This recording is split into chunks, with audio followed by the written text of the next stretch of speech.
So everybody, we are here at Indian Motorcycle in San Diego, the top dealership probably in California, maybe even the United States. But I'm very blessed to have these two wonderful ladies that are running the show here in San Diego. We try. Okay. We try. I'm Sarah. This is Sarah, of course, and I'm Chella. My name's Marcella. what do you prefer? Either one. I respond to everything. What do you like the best? What's your gut instinct? I love Marcella. I love my God-given name. Marcella's a beautiful name. But Chella is just something that was adopted when I started working in the motorcycle industry. So We Chella's, nicknamed you. Yeah, Chella's just my motorcycle shop name. She's stuck with it now. I'm stuck with it. Well, I think it's good. One thing I like about your location, it's not a store or even a location. It's almost like family.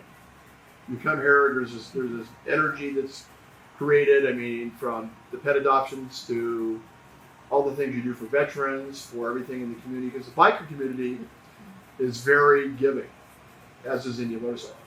I'd say the biker community, out of every other little niche that I've seen or been in, everyone's like, don't bikers kind of have like that reputation, right? Like everyone's like, oh, they're bikers. Like they're the scary ones. Like keep your children away, go across the street.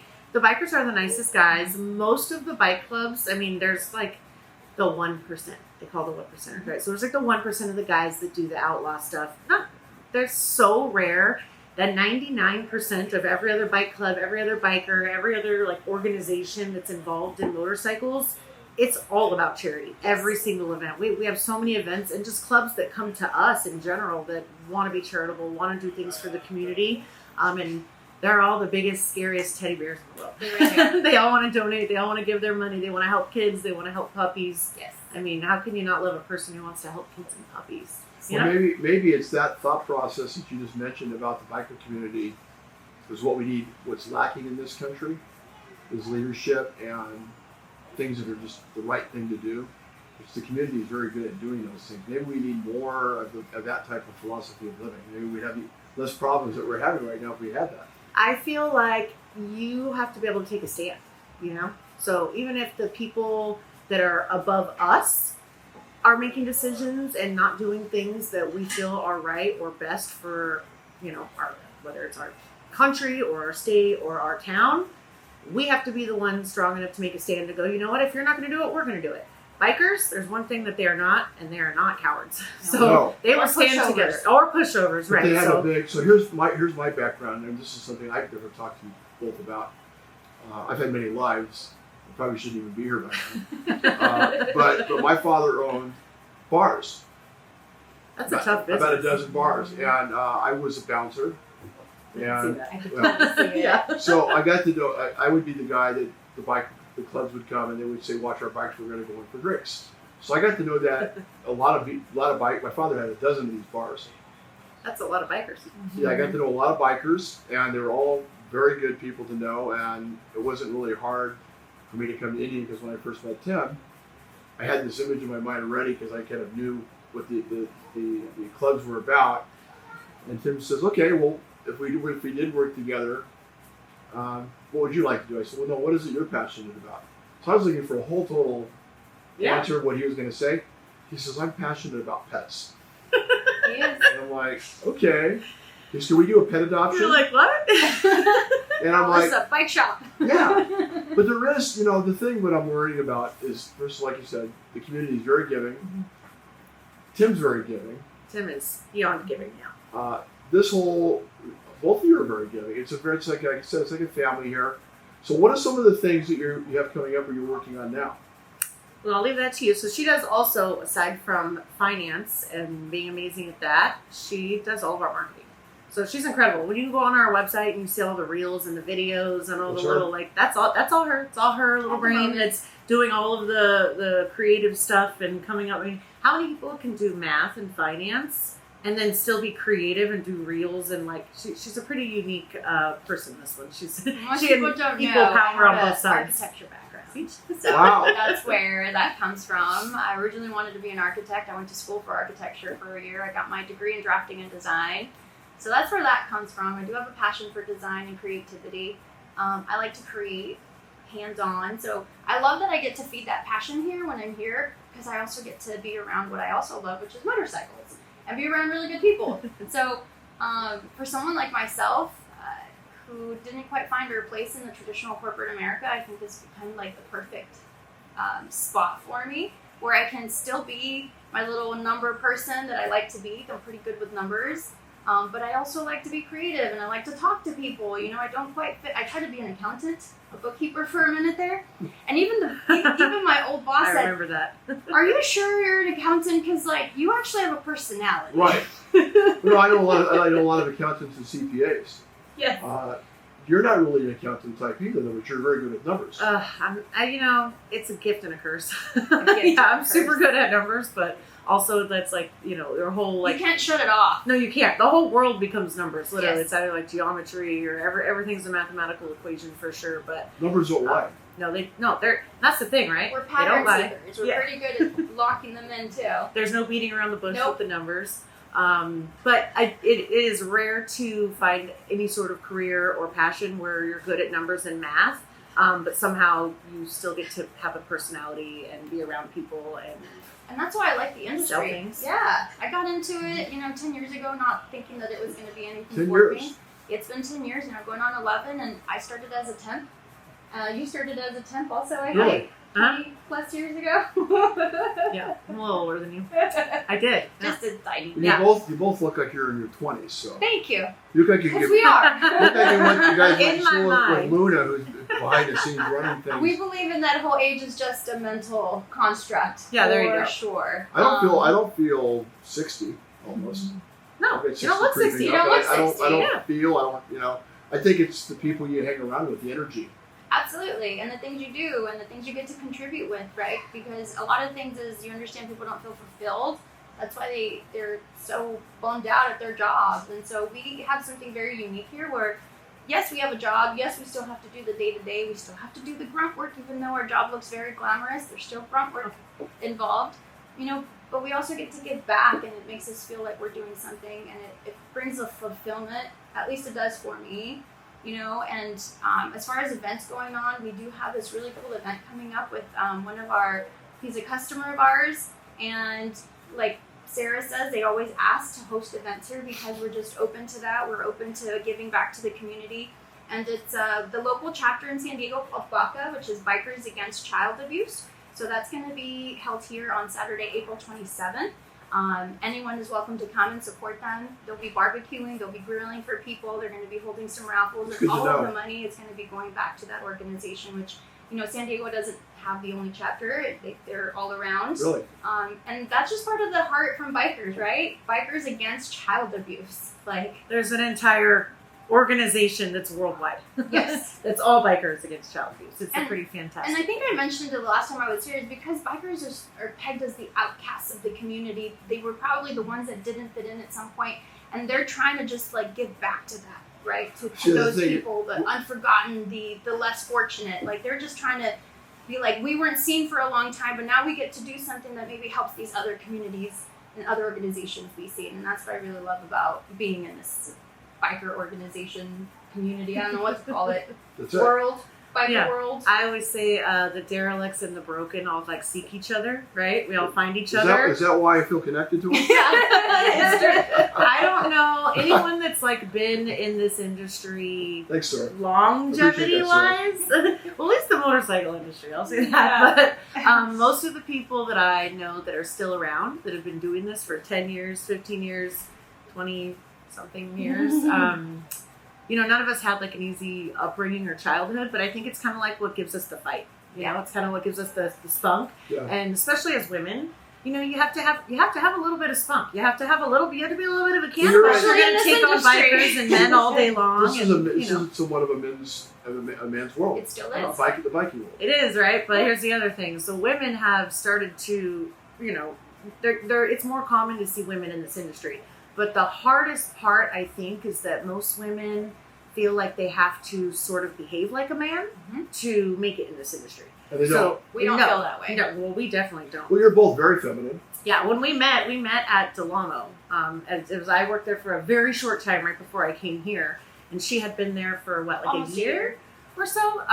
And literally the minute I met her, I was like, we see each other, and I'm like, if I ever leave, I'm taking you with me. And she did. And I did. I left, and then a little while later I took her with me. But it's because you meet another person like that immediately, and you kind of look at each other in the eyes, and you're like, I see you, you see me, you have a good heart, you have a good soul. Because a lot of the other women are either, like I said, they're really trying to like man themselves up because they feel like they can't be a woman. What's the point of being a woman in a male industry if you're just going to act like a man? Exactly. We have to bring our touch to it. We have to bring a little softness and a little gentle, but you also have to be able to like Stand your ground. Stand your ground. Have a little spunk in you because you get a little bit of everybody.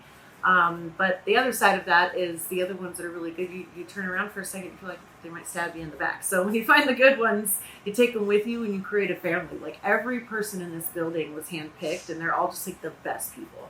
We're so lucky that we finally have this team installed in these walls. That every single person here, I can literally say feels like a brother or a sister or a literal family member to me. And we're from all over the United States. Except me. Except her. She's our only local. I am the only local. Born Yeah. and raised in San Diego. Wow. Yeah, we're like third generation, my family. We've been here forever. Yeah. Which I love. Having moved down here from out of town and having come from a small mom and pop motorcycle shop and having met her, and I was like, so is this how it is in the big league? She's like, well, but where we used to work. She's like, no, babe, this is not how it is. She's like, let me show you the real ways. And I'm so glad that she did.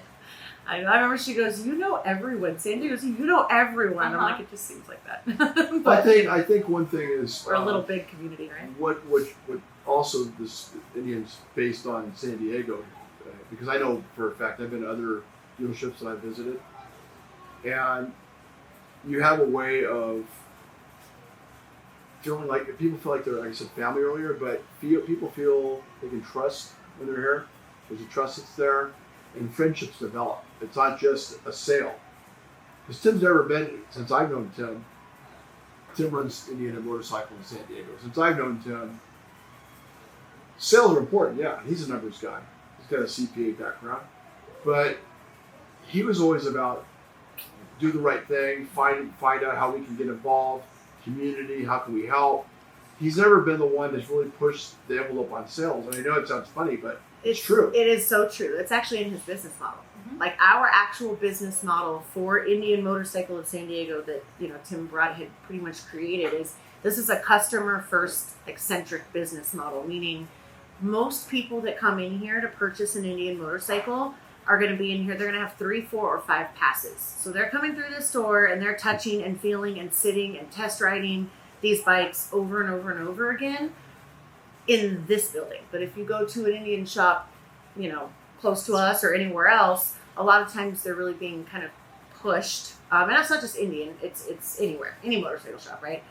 Because that's sort of what they are. It's business, so they have people above them telling them like, hey, you need to get these bikes out. We need to pay the bills. Mm-hmm. Tim has always had the mindset of the money will come and the business will come from starting, treat the people right, make sure they get on the right thing, build the trust, make sure that they're happy because before anything else, Tim's a motorcycle enthusiast. Mm-hmm. So, he had like 3 or 4 Indians before he ever even opened this place. And he had been purchasing them at another place in San Diego. And he felt like every time he made his second, third, or fourth purchase, he didn't feel more special. It didn't feel like, I'm kind of a VIP now. I've bought like 3, 4 bikes here. It turned into every time I'm coming back for another experience, it's getting worse. The experience is getting less exciting. I feel less special. I don't know any of these faces. And he kind of felt like the brand wasn't really being properly represented. Mm-hmm. So when you love something so much, whether it's motorcycles, for Tim it was Indian motorcycle in general. The bikes. That they're so beautiful. And you couldn't tell, I love them. There really wasn't anyone. I mean, if you could see around the room that we're in, I know they can't, but there's in this building, we just have Indian memorabilia everywhere. Yes. Stuff all the way from like 1901 until now. It's a really special place. Maybe a future show we need to have a tour. Yes, yeah, I can give you a great tour and introduce all the staff. The staff, and then we have all of the awards and all of the memorabilia, the people that have been in here. There's a lot of military stuff in here that's signed by people. That's Springsteen in the corner, isn't it? Hero walls, yeah. It's pretty cool. It's a really special place to be. So he really wanted to represent the brand, just coming from a motorcycle enthusiast standpoint.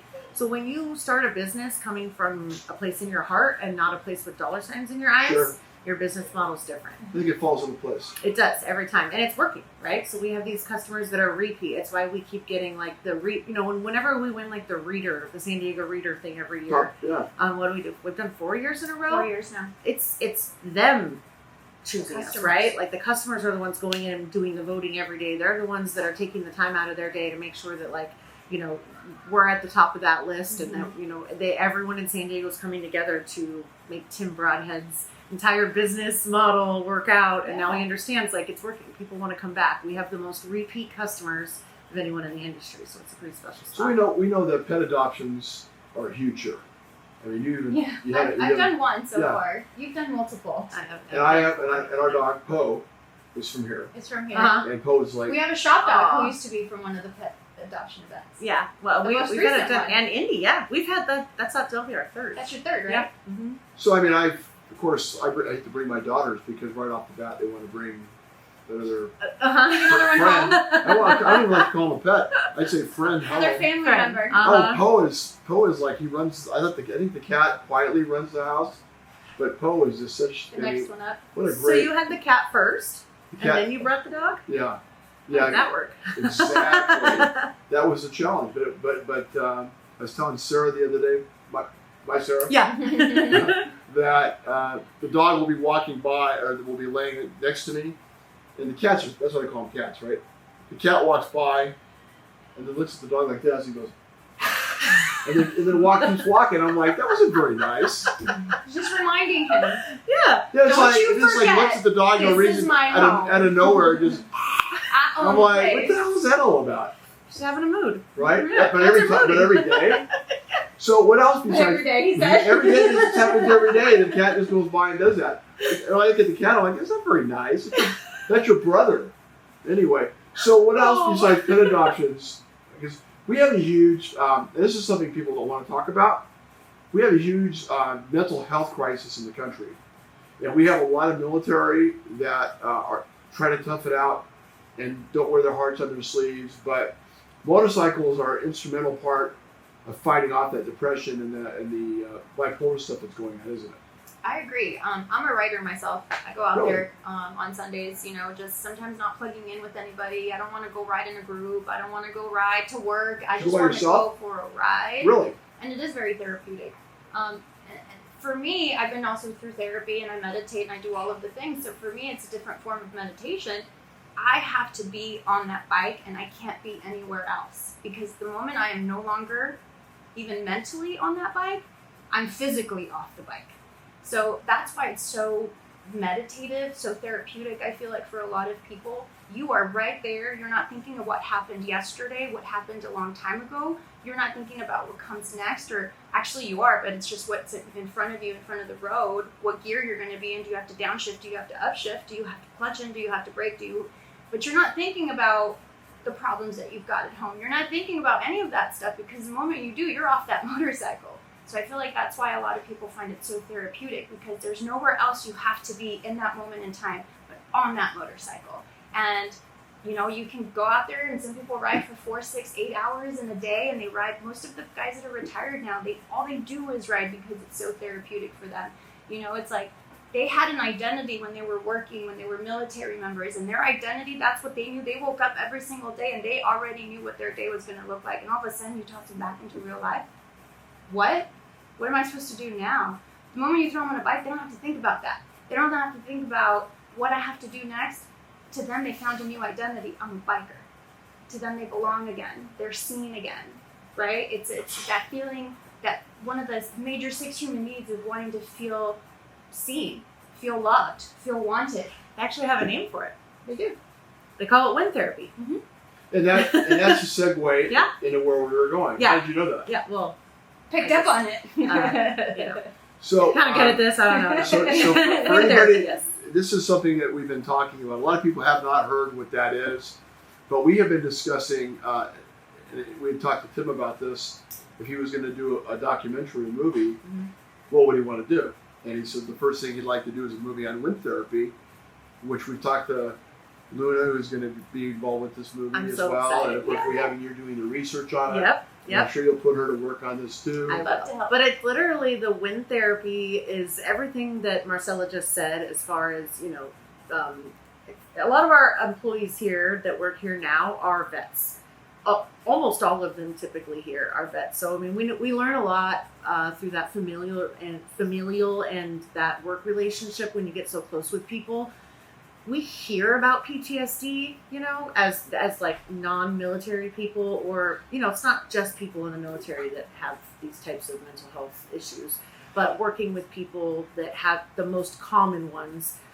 When you really hear about it from someone who's like living it and experiencing it, it's absolutely terrifying, and it blows my mind how many people in America on a daily basis are like living minute by minute at work. They work at 7-Eleven, they work at Starbucks, they work as a high-powered CEO. Whatever they do, they are living, it's almost like a double life in their mind, because it's just always there until they can find the right therapy or whatever. But with wind therapy, aside from having to be just completely focused on what you're doing, because otherwise, it would be unsafe, but it's a serotonin boost. So, you worked out a lot, Sarah, Tony, Sarah. Sarah. Yeah, that's what can I say? It gives you a serotonin boost. Not to mention the adrenaline's really nice too, you guys. Yes, but so same thing when you work out. So anyone that slugs into the gym and they're like, I don't know, most of the trainers, most of the people always say, try it. I think you're going to feel better. And especially when you first start, you get through your first workout and you might feel exhausted, but you're like in the best mood all of a sudden. And you're like, God, that felt so good. I can't wait to go to the gym tomorrow. Until you wake up and you can't walk or something the next day, and then you're kind of like, oh. But it's that same. That's always happened to me anyway. But it's the same thing. So you get on that bike, and all of a sudden you get this serotonin boost, and your brain feels refreshed, and all of a sudden you're kind of back at it, and you're not tired. You don't feel that sort of slug that you feel all day long. Even if you just ride on your lunch break, people say literally that they will ride to their lunch, eat lunch, come back to work, and that's what got them through the second half of their day, because it gives them that boost. So what do you think and I think not just for the military, I think anybody that's going through forms of depression or mental anguish or maybe loss or whatever could benefit from this. I mean, the military are very connected to it. How many of the military do you think are not aware of it? Well, it is growing, I will say, Yes. because I feel like, the military guys kind of stick together. Okay. But there's a lot of people who've never even thought about riding. They came from a different place. If you're in San Diego, there's a good chance you thought about maybe riding a motorcycle when you got older. But in a lot of other places, they thought about owning a tractor or being a farmer. So they've never had the opportunity. I tell them, get on just a bicycle and go fast and see how it feels, and you'll get it. Roll down the window when you're on the freeway in your car. Have a little bit of that wind therapy, and then come see us. Yeah. And then if that kind of gets you connected, my next thing is always go take the course. Go see if it's really for you before you make a $5,000, $6,000, $10,000, $15,000 commitment. Go spend a couple $100. Take the Motorcycle Safety Foundation course. They give you a bike, and you get to actually sit on one. You get to actually maneuver one, and then you get to feel like, is this something that I see myself doing? It's actually very wise, because it's putting your toe in the water, seeing if it's a fit. Without you having to buy a bike. Right. Well, and having people that are actually certified to teach you how to ride a bike. So there's a big difference between just like picking up a musical instrument or, jumping in the gym and trying to figure out how to lift properly, right? So you can pick something up, but if you're not holding your back right, your knees right, you're not doing it right, you're not going to get the right benefit. So people learn all the time. They're like, oh, I've been riding for years, but I don't have my motorcycle license and I've never taken the course. Interesting. They shouldn't be riding. So then we're like, well, you need to go get the course and then come back and see us. But when they come back, they're always shocked. Like, I was doing it wrong from step one, and I didn't even know, So when you go take the course, you're going to learn the proper building blocks. And then from there, they have intermediate courses and advanced courses and refresher courses that you can take for safety, all the way up to track racing. Or you can plug in with a motorcycle group like we have here at IMSD. We have a very active motorcycle group that's all about safety. So they meet here once a month as well. And so that's something that Tim really promotes, is safety behind the motorcycle. Safety first. Safety first. So first Saturday of every month. Yes. What's the name of that company? Well, that's the IMRG. It's the Indian Motorcycle Riders Group, and we meet here. There you go. Every first Saturday of the month at 9 a.m. Well, I always feel like when we talk, it goes by too quick. It really does. We've been flashed the time a few times. I know. Sorry. It helps. Otherwise, we'll keep jabber Yes, jawing. well. But I really mean that because it's always so refreshing to hear what you're all working on, which is always good stuff. Well, we appreciate you helping us get the word out Yes. there too, because honestly, we can work on it here. We can do all the charity, all the adoption events. We can do all the mental health awareness, the Bikers Against Child Abuse. But if we can't get the word out to more people, if there's not really nice people like you and your beautiful wife Sarah who are willing to just give their time, which by the way, that's what they do. They literally just give They their donate time their back time. to the community to help us get word out like this. They're wonderful people just like Tim. So we're lucky to know you, but we really appreciate you helping us get the word out. So we getting feel like people we're in the door. employees, and we feel like we're part of the team. You are. You are. Yeah, you guys are It's just I'm family. not here every day. But, Well, you I could. feel, I mean, I- come on but by. I feel like it, and Yeah. I want to thank you both because that's one of the biggest reasons Tim is so successful here. Oh, that's really nice of you to say. Appreciate that. Thank He I you. feel knows like that- we're he knows successful that. because of him, though. Too. Yes. You know, he's the best type of leader to have. Oh, he's Because phenomenal. when he's really good at something, he'll jump right in there and he'll nail it. And when he knows that's not his forte, that's not his specialty, he has no problem getting out of the way and passing the ball. That's the perfect leader. Makes a good leader. So here's an instinctive feeling, and that's great. You know, everything you say, I agree with. Yeah. Why don't you give me something positive to end the show on? Quote, something that comes to your heart, your mind, that we can leave the audience with. Something inspiring, whatever comes your way. I really gotta put us on a Oh, quote. man. Something, or maybe just something that just comes to Um, mind. Doesn't even have to be long. I mean, I have the quote that I use all the time, and if you go on my Instagram, I have a hat that says it, but it says "Speed free my soul." And when There I you say go. that, I literally mean it's the same as the wind therapy. I'm an adrenaline junkie. I need the speed, so that's what makes you feel free. Find what frees your soul. Say it one more Find what time. makes you feel Look good. in there and tell me. It says "Speed free my soul." So I need to go fast. And on And I that, feel and on that note, everybody have a good weekend. Be nice to each other. Yeah, and Anything be else? safe. And be safe. What Yeah, Thank you else? for having us. Thank you for allowing me to be part Choose of it. happiness, because happiness is a choice. Choose happiness. Happiness is a choice. Everybody take care and take care. Thanks, guys. Bye.